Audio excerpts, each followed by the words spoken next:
Então, pessoal, uma vez que eu já baixei a imagem, já identifiquei qual é o local aonde eu vou executar a recuperação de área degradada, certo?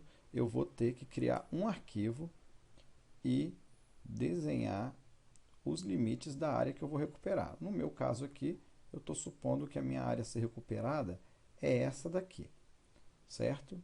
Então, o que nós vamos fazer? Primeiramente, nós vamos calcular o tamanho dessa área. Como eu já falei para vocês, para calcular o tamanho dessa área, basta aqui abrir a tabela de atributos e vir aqui na calculadora de campos, ok?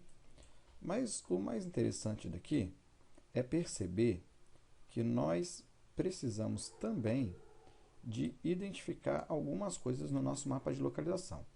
Uma delas são as vias de acesso. Então, para poder localizar as vias de acesso, eu vou pegar o arquivo da base 1 para 100.000 que eu baixei do IBGE.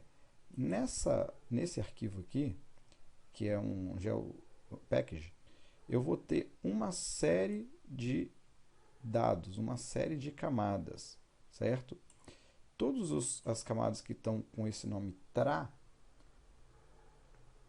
são referentes a vias de transporte. Então, eu vou selecionar todos os TRA e vou mandar adicionar.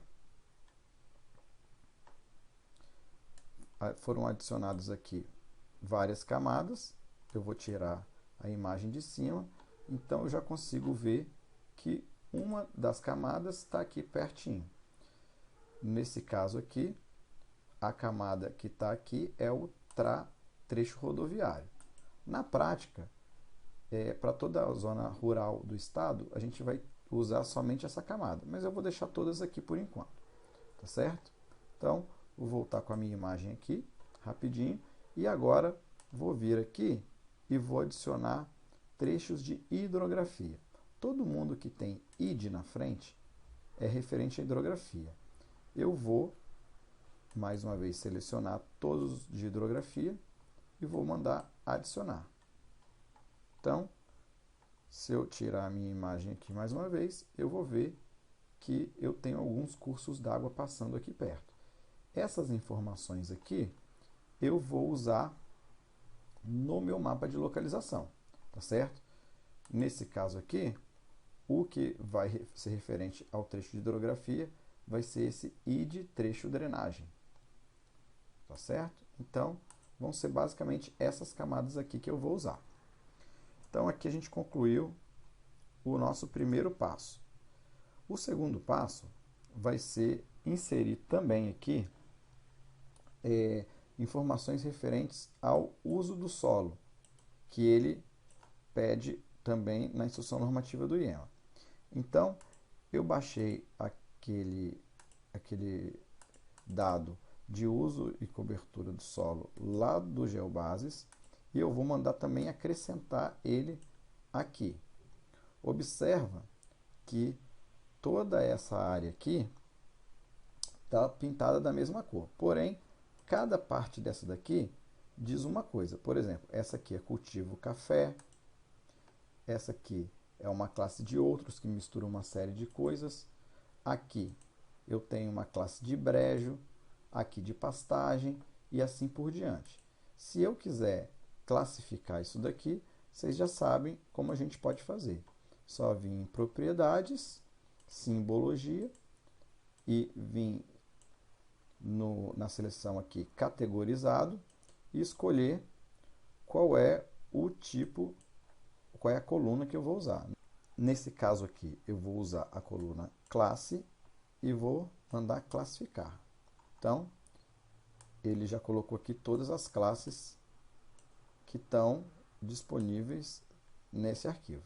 Mandando aplicar, ele vai colorir tudo isso daqui. E depois que eu fizer isso, basta eu vir conferindo se se essa classificação condiz com a realidade aqui, certo? Então, a gente pode ver aqui, ó, que essa área aqui é onde está a casa, um terreiro, possivelmente alguma horta, ele classificou como outros. Essa parte aqui próximo à beira do rio, ele está classificado como brejo. E aqui nessa área está classificado como café. Então, a nossa informação sobre uso e ocupação do solo está relativamente atualizada. E aí, por último, para poder completar as informações que eu vou inserir aqui, eu vou inserir também esse arquivo de unidades de conservação estaduais. Possivelmente não vai ter nenhuma unidade de conservação aqui próxima, mas se eu afastar um pouquinho, eu vou perceber que em algum lugar do estado vai ter alguma unidade de conservação. Assim, a gente conclui então a inserção dos dados que a gente precisa para poder fazer o nosso projeto.